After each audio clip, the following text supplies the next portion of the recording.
तो कहानी की शुरुआत में हम यूएसए और रशिया के बीच चल रहे कोल्ड वॉर को देखते हैं, जिसके चलते रशिया की सोवियत यूनियन पेट्रियट नाम की एक सीक्रेट ऑर्गेनाइजेशन चला रही होती है, जिसमें काफी सारे साइंटिस्ट मिलकर डिफरेंट नेशनैलिटीज के लोगों के ऊपर एक्सपेरिमेंट्स करके उन्हें सुपर हीरो बना रहे होते हैं, ताकि वो सुपर हीरोज दुश्मनों से अपनी मातृभूमि की रक्षा कर सकें। हालांकि एक मिस्टीरियस एक्सप्लोजन के कारण उस लैब के साथ साथ उनका एक्सपेरिमेंट भी खत्म हो जाता है। इस हादसे के बाद से किसी को भी सुपर हीरो और उन्हें बनाने वाले साइंटिस्ट के बारे में कुछ पता नहीं होता कि आखिर वो सभी कहां और किधर चले गए। प्रेजेंट टाइम में रशियन आर्मी अपने नए रोबोट्स की टेस्टिंग कर रही होती है। इन रोबोट्स को चलाने के लिए किसी इंसान की जरूरत नहीं थी, क्योंकि ये बहुत ही एडवांस्ड एआई थे। सभी की टेस्टिंग अच्छी होती है, लेकिन अचानक वो रोबोट्स घूमते हैं और अपनी ही टीम के टैंक्स और हेलीकॉप्टर्स पर हमला शुरू कर देते हैं। इन रोबोट्स के खिलाफ आर्मी कुछ नहीं कर पाती और फिर देखते ही देखते रोबोट्स आर्मी की सभी व्हीकल्स को डिस्ट्रॉय कर देते हैं, जिसके बाद वो सभी जनरल्स और टेक्नीशियंस पर हमला करके उन्हें भी मार डालते हैं। तभी हमें पता चलता है कि इस हमले के पीछे डॉक्टर कुराटोव का हाथ है, जो कि बहुत सालों पहले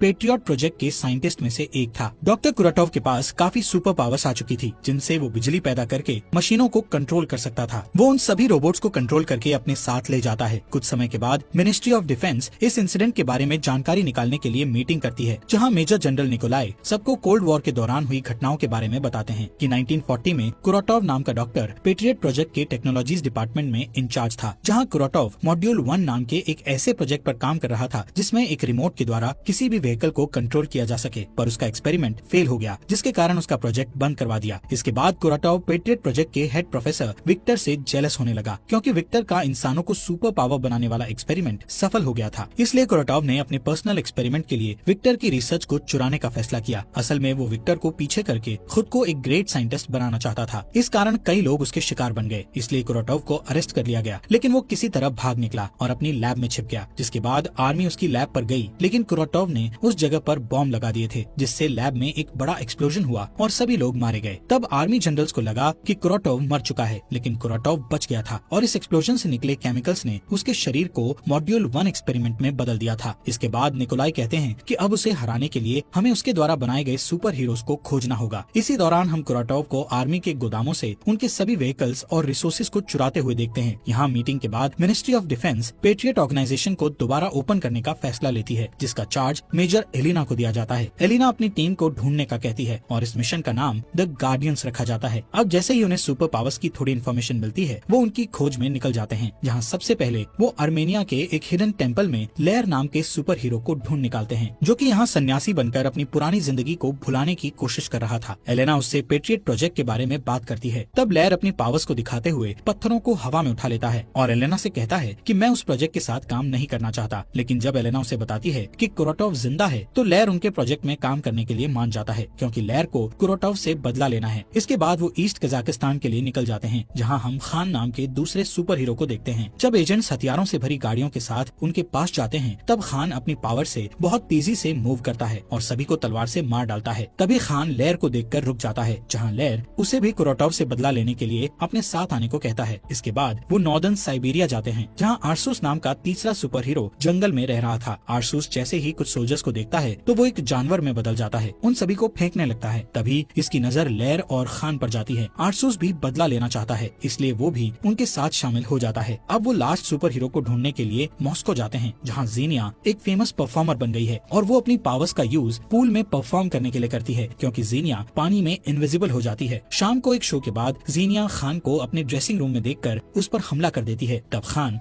फाइट को रोकने के लिए तेजी से मूव होकर दूसरी ओर खड़ा हो जाता है। इसके बाद वो जीनिया को याद दिलाता है कि वो उसका दोस्त है, पर जीनिया उस पर दोबारा अटैक करती है। तभी वहाँ लेयर आता है और जीनिया उस पर भी अटैक करती है। इस फाइट में लेयर जीतता है, क्योंकि उसी ने जीनिया को फाइट सिखाई थी। तभी आर्सूस वहाँ आता है और जीनिया को समझाता है कि हम सभी अपनी पावर्स के कारण पिछले 40 साल से जवान हैं। साथ ही कहता है कि भले ही तुम हमें याद ना करती हो, लेकिन तुम उस आदमी से बदला लेने के लिए हमारे साथ आ सकती हो, जिसने हमें ऐसा बनाया है। उसी दौरान हम कुराटोव को देखते हैं, जिसने अपनी क्लोन आर्मी को बना लिया होता है। वहीं सभी लोग अब पेट्रियट हेडक्वार्टर्स आ जाते हैं। जीनिया बताती है कि उसे सिर्फ 1978 के समय की मेमोरी याद है, जहां डॉक्टर्स ने उसे सेवास्टोपोल के पास देखा था, लेकिन उसकी पहचान कोई नहीं कर सका। उसे सिर्फ उसकी रिंग से अपना नाम पता चला, लेकिन डॉक्टर्स ने कहा था कि टाइम के साथ उसकी मेमोरी वापस आ जाएगी, लेकिन अभी तक ऐसा नहीं हुआ था। इसके बाद जीनिया ने नोटिस किया कि उसकी एज बढ़ नहीं रही है, इसलिए वो लोगों की नजर में आने से बचने के लिए ट्रैवल करने लगी। जीनिया अपनी पावर्स के बारे में बताती है कि वो पानी में इनविजिबल हो सकती है और किसी भी सिचुएशन के अकॉर्डिंग अपनी बॉडी के टेम्परेचर को कंट्रोल कर सकती है। इसी दौरान एलेना की टीम का एक ऑफिसर वहाँ आता है और उन्हें बताता है कि उन्होंने कुरोटोव को एक कबाड़ खाने में नोटिस किया है और वो उस एरिया को अपने कमांड सेंटर की तरह यूज कर रहा है। इसके बाद सभी उस जगह पर पहुँचते हैं जहाँ बारिश होते देख जीनिया खुश हो जाती है और पानी में भीग कर इनविजिबल हो जाती है। तभी उन्हें पता चलता है कि किसी ने उनके सिग्नल को जैम कर दिया है, इसलिए वो अब हेडक्वार्टर से कम्युनिकेट नहीं कर पाएंगे। अब वो चारों अलग अलग जगह से हमला करने के लिए एक दूसरे से अलग हो जाते हैं, जहाँ जीनिया बिना परवाह किए अंदर चली जाती है। यहाँ कुरोटोव के गार्ड्स के पास स्पेशल गॉगल्स होते हैं जिनसे उन्हें जीनिया का बॉडी टेम्परेचर दिखाई देता है, इसलिए वो तुरंत अपने स्पेशल वेपन से जीनिया को फ्रीज कर देते हैं। दूसरी ओर आरसूस और खान अपनी पावर से ज्यादा लोगों को मारने लगते हैं। जब खान चलना बंद करता है तब गार्ड उस पर पैरालाइज डार्ट से अटैक करके उसे रोक देता है। वहीं आरसूस को भी एक जाल में फंसाकर पकड़ लिया जाता है। इधर बिल्डिंग के अंदर लेयर अपनी बॉडी को पत्थरों से ढकने से पहले एक छोटा भूकंप लाता है और सभी गार्ड्स को मार देता है। तभी वहाँ कुरोटोव आता है और लेयर पर हमला करना शुरू कर देता है, लेकिन कुरोटोव को लेयर के अटैक से फर्क नहीं पड़ता है। कुरोटोव लेयर पर हावी हो जाता है और उसकी पीठ तोड़कर उसे घायल कर देता है। इसके बाद हम लेयर, खान और आरसूस को कुरोटोव की फोर्स फील्ड सेल में बंद देखते हैं, जहाँ कुरोटोव उनसे कहता है कि मैं तुम्हारी सभी पावर्स और खामियों को जानता हूँ, इसलिए मैंने अपने गार्ड्स को इस तरह के हथियार दिए हैं जिनसे वो तुम्हें पकड़ सके। यहाँ कुरोटोव उन लोगों को अपने साथ जुड़ने के लिए कहता है, पर आरसूस उसका साथ देने से साफ मना कर देता है, जिस पर कुरोटोव उन्हें सोचने के लिए 24 घंटे का समय देता है। तभी आरसूस अपने चाकू को कुरोटोव की ओर फेंकता है, लेकिन ये एक फोर्स फील्ड है, इसलिए उसका चाकू